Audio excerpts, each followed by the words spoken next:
How to add a Polo Crop TV application to your Firestick on your mobile phone or on your TV shows in some seconds. So for this I will take you to the official website, and here we will check out that.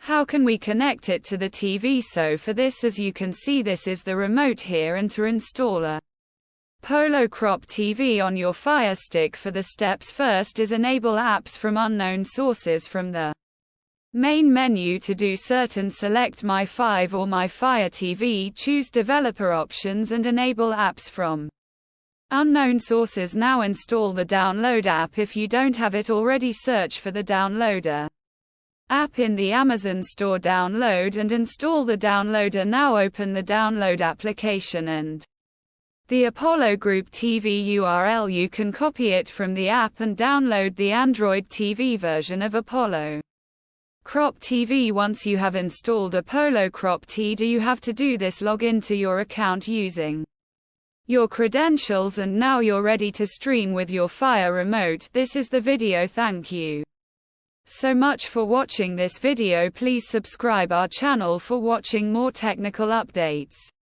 and videos.